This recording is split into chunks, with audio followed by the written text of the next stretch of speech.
Wow, what a race, man. Back-to-back weeks of great racing.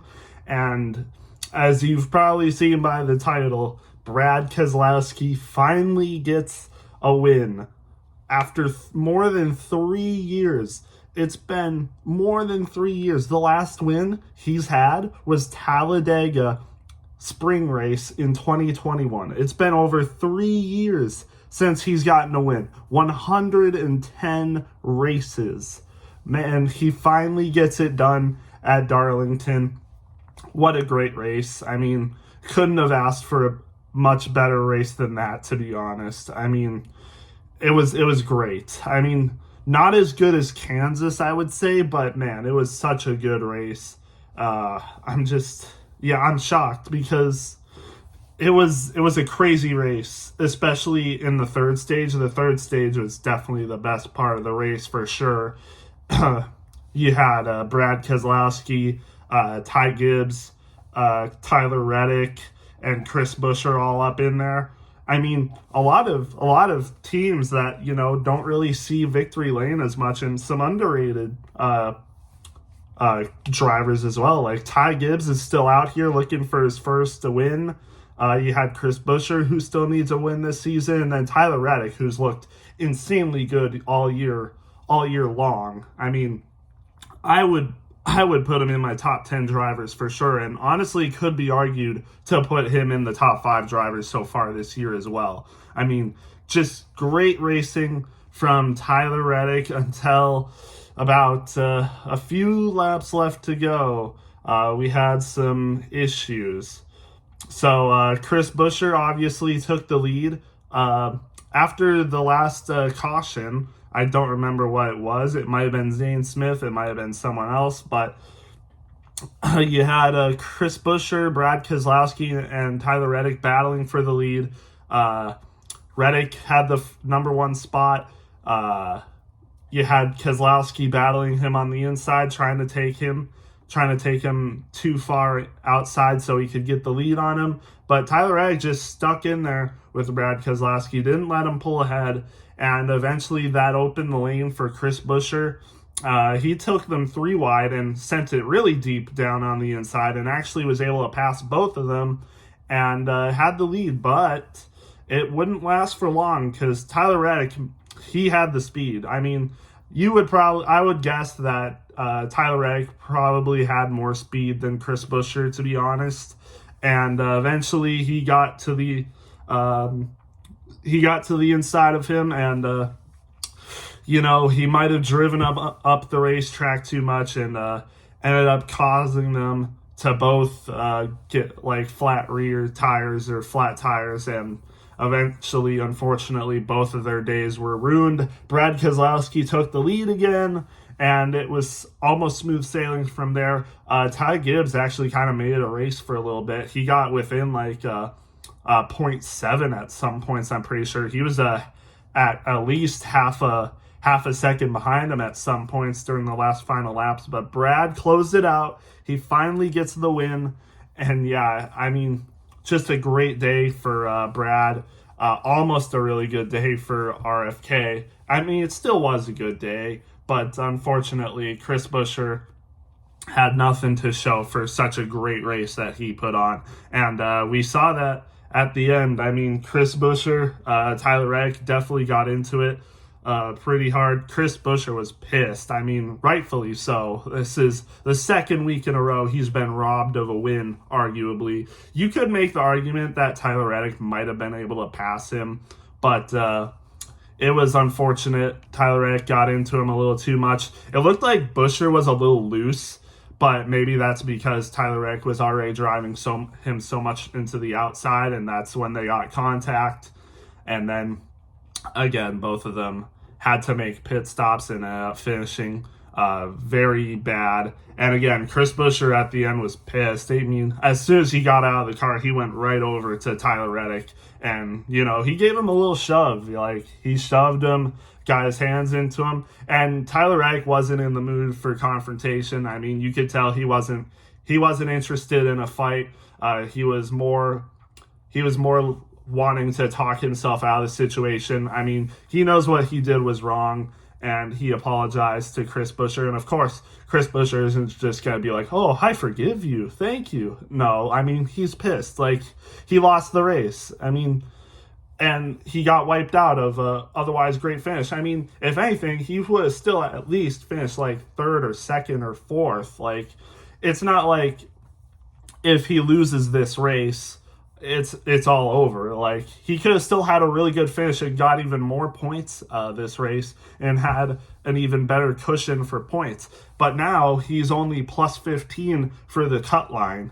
Like, I think it's him, Chase Briscoe, and someone else in the positive. But again, only plus 15. A lot of people can get way more points to good in just one race like that. Like, he is not safe in the playoff standings whatsoever. And again, you'll expect more people like Truex. You'll expect more people like maybe even I'm trying to think. You could see you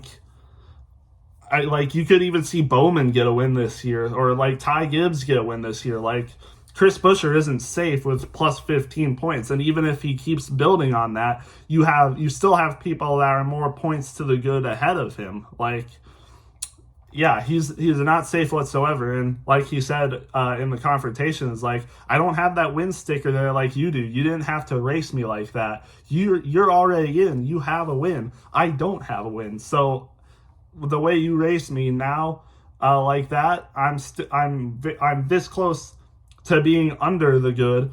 Like, it's just unfortunate for Buescher. And of course, he's still, I mean, he's definitely still not let this one go. Like, he took to social media and still definitely voiced his frustrations. He's said it in interviews as well after the race. Like, it's unfortunate for Buescher. Lost by .001 last week. Possibly had the win this week and then got taken out by Tyler Reddick. Again, you could have made the argument that Reddick was going to pass him. But, I mean, it's possible that Buescher could have held on and, made good defense and, took him away from the win. But, again, just getting wiped out. I think he finished like 30th or something. Not a good way to end it for him. But there's other things that happened. I mean, it looked like Larson was going to win this race, or like something like that. It looked like Larson had a good car to win this race. It looked like there was other people that had a good chance to win this race. Like even Ryan Blaney, he was running himself up the top as well. And unfortunately, there's another big thing that happened this race. I forgot to mention Truex. He was looking good for this race, but there was one wreck that ruined it. I think it was in the early stage 3, final stage, but there was a weird stack up that happened, and Ryan Blaney, or not, yeah, it was something like that, because William Byron, Ryan Blaney, and Martin Truex were 3 wide, and Ryan Blaney wasn't happy about this. He didn't think William Byron needed to take them 3 wide, but eventually what happened was Truex was in the middle, Blaney was on the outside. William Byron looked like he got up into Truex, and then Truex got into Blaney, and then Blaney got stacked up, ruined his toe link, so his day was done. And that was all she wrote for him. Truex also had some issues. His day was ruined. He was still able to continue, but his day was ruined. He wasn't going to get up into the top 10. And this is his first race, I think, that he finished outside the top 20. So unfortunate day for him. Yeah, it was ugly, but, that's just how things go. A lot of weird finishes this race. It seemed like Chase Elliott didn't have a good car this week. Like, he barely spent any time in the top 20 even. Like, he was in the top, low 20. He was in the low 20s for most of this race. Like, he just couldn't get it going. I don't know what was wrong with him. Another person that finished really weird was Kyle Busch. He finishes 27th. Like, what is that?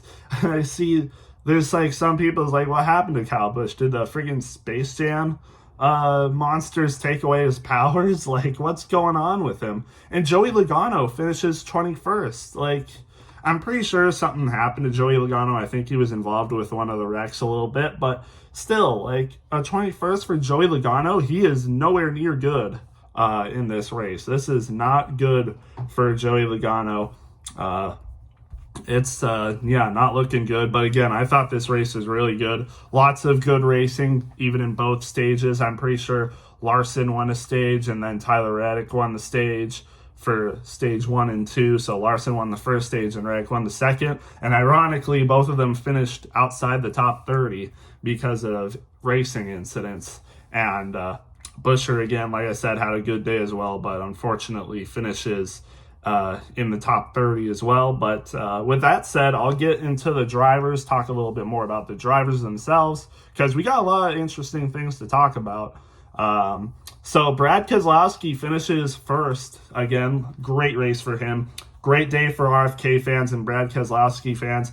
I wouldn't say I'm Brad Keselowski's biggest fan, but man, I was happy when he finally got that win. And it's Ford's first win of the year. Like, 1 for 38 or something. Like, oh my goodness. But they finally get it done. They finally get a win this year. Well deserved. I've been saying, like, Ford has just gotten really unlucky. I mean, it's a good thing Brad was here, or else Ford might not have gotten their first win, because when Buescher was taken out, if it was a different driver behind him and it wasn't a Ford, this would have been another burn on Ford. Like, it's a good thing Brad was behind him, because it might have gone in someone else's favors, probably a Toyota. But it's again a good thing Brad was there behind that, or else Ford might have gotten robbed of another win possibly. So good thing he was behind him. Ford gets the win. Brad gets his first win in 3 years. Good for him. And again, like I said, Ty Gibbs was right behind him. So again, if Brad wasn't there, it might have been Ty Gibbs that sweeped it up to get the win. And I wouldn't have been mad about that. I've been rooting for Ty Gibbs to get his first win of his career in the Cup Series. I hope he gets it soon. I think he will get it soon. Either way, I think he's definitely going to be in the playoffs this year for sure. He's been so consistent. This is actually his best finish in a couple of weeks, though. Like, there was a little mini stretch where he wasn't doing as good, but he's back in it, gets the second place. And how about SHR today? I mean, look at this. Josh Berry gets a third place finish. So another Ford finishing pretty good. So even if Brad wasn't up there, there was a possibility that Josh Berry could have swiped it for the win. But he gets a third place finish.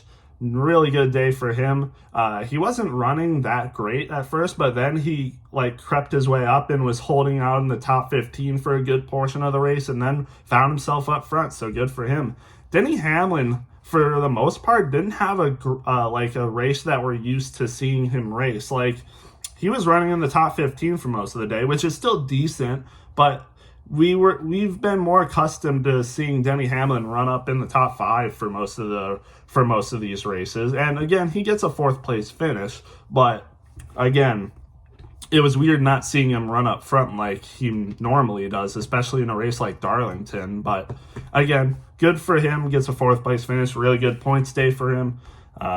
Again, great race. Chase Briscoe, another SHR. So 2 SHR Fords get in the top 5. Chase Briscoe.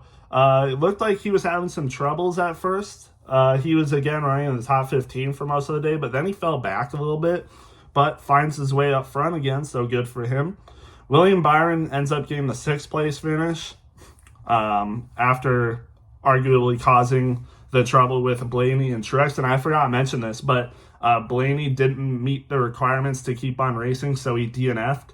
And before he went out, he at the yellow flag, he went right up to William Byron when Blaney wasn't even on the track. He went right up to him, put his door really close to him, and then drove away. So you could definitely tell he was voicing his frustration.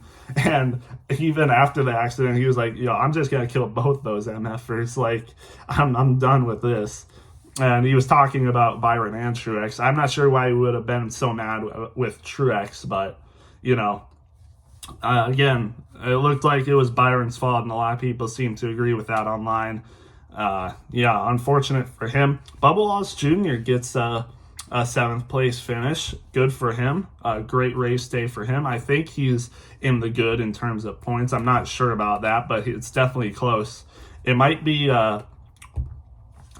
Briscoe and Bubba Wallace that are just behind Buescher in terms of points to the good. So again, good consistent race for Bubba Wallace Jr.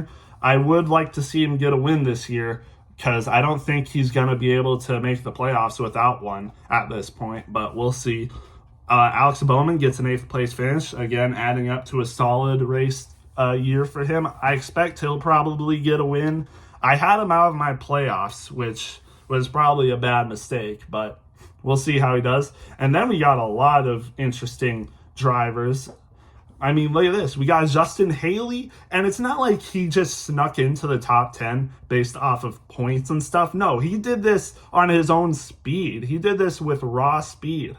A 9th place finish for Justin Haley in Rick Ware Racing equipment.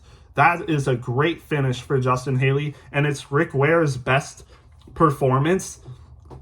It's Rick Ware's best performance at a non-drafting track. So a non-super speedway drafting track, this is their best performance.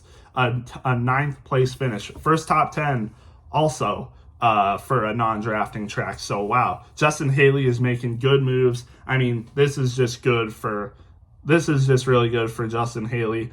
I've been low on Justin Haley, but I really do think he's a really decent racer, and I think he could do good in the future. Maybe if Rick Ware Racing makes improvements, you could see Justin Haley emerge as another good driver in the future when we see all these older people like Truex and Hamlin and Busch and all of them retire. You could see Justin Haley emerge as a star. I mean, I think it's definitely possible. So we'll just have to wait and see what he does. But again, good race for Justin Haley. And Michael McDowell, let's go. Another top 10 for Michael McDowell. Really grinded his way to this one. I mean, he was hanging right around 20th place for a good amount of this race. And eventually he just found himself all the way back up front. So good for him. Ross Chastain gets 11th. Chase Elliott gets 12th. Again, like I said, not a great race for Chase Elliott. I don't think he got any stage points. So unfortunate race for Chase Elliott, but 12th place isn't bad, but would like to see him do a little bit better, especially if you're a huge fan of Chase Elliott. Not a great day for him, but still gets 12th. Christopher Bell also had a weird day. I mean, people were expecting him to run up front, but just didn't. I don't know what happened to him, but just ran outside the top 20 most of the day, but found himself in 13th, so I guess that's good for him. But again, not a great race day for Christopher Bell either. Noah Gragson actually had a decent day. I mean, he was running in the top 15 for most of the day. I thought he could find himself in the top 10, but just didn't get to that. His other two teammates did that for him. I guess I thought he would have been able to run up front like those two, but I guess those two, Josh Berry and Briscoe, just found speed where Gregson couldn't, but still gets a 14th. And Todd Gilliland gets a top 15. I mean, Todd Gilliland, arguably one of his best races ever on a non-drafting track. The top 15, isn't the best, but if you watch this race, Todd Gilliland was running up in the top 10 and making ground on people like Hamlin. He was passing people like Hamlin and Christopher Bell.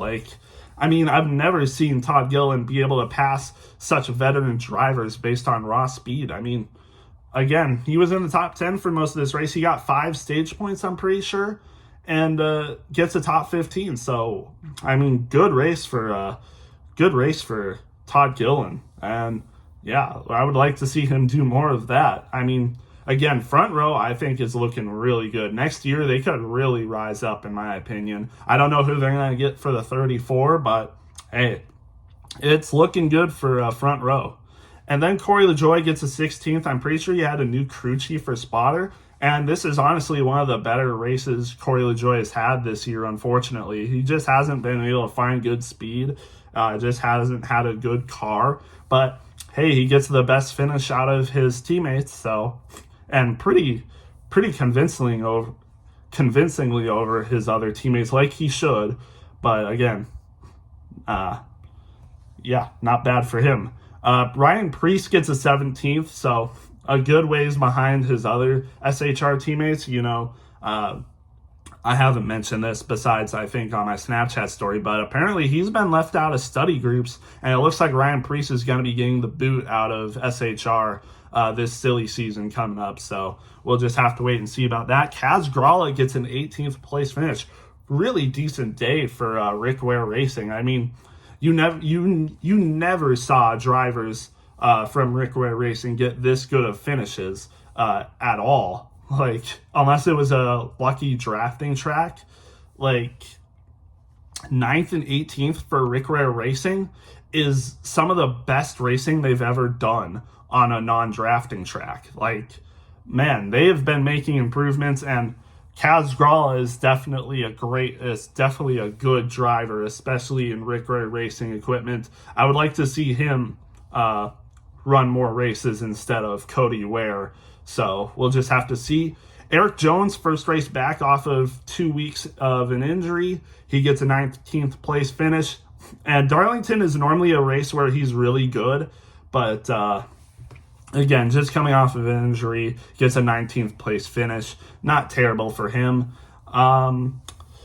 And then we get into Penske. Man, Penske did not have a good day. Austin Cindric gets their best finish at 20th, and then Joey Logano gets 21st. And then if I go down further, again, like I said, Ryan Blaney had the worst finish as he DNF'd a little early.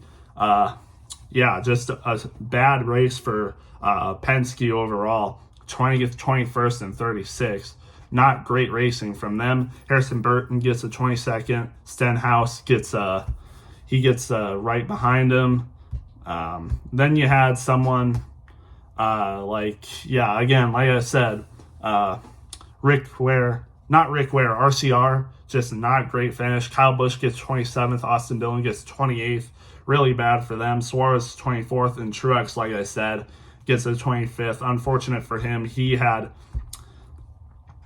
top 5 racing speed for sure. He would have been in the top 5 if not for that. Unfortunate day for him, but he'll be back, and he's definitely going to get a win eventually. He was competing for the win this week, but unfortunate that happened to him. Then you had, of course, Chris Buescher finishing 30th. Unfortunate for him. Nemechek had something wrong. I'm not sure what happened to him, but just an unfortunate day for John Hunter. I think he spun out. Yeah, he spun out on one caution. He spun out by himself, I'm pretty sure. He finished multiple laps down like that. Unfortunate. Tyler Reddick, like I said, gets a 32nd. Daniel Hemrick lost his power steering, so he finished this race, though, so congrats to him. I mean, I wouldn't have been able to do that with no power steering. That's crazy. Kyle Larson, like I said, had some issues, gets a 34th place. Zane Smith also wrecked out of this race, DNF'd, and then Ryan Blaney, like I said. But, man, again, great race from Darlington. It was good racing. I can't seem to remember a ton of what happened in stage 1 and 2, but stage 3, man, it really sold the show. And if it wasn't for stage 3, I probably would have given this race around like an 80 or something. But with the final stage, man, that's some of the best racing I've ever seen. And again, I am a new NASCAR fan, but still, that was great racing. I would give this race probably a 93 or a 92 out of 100.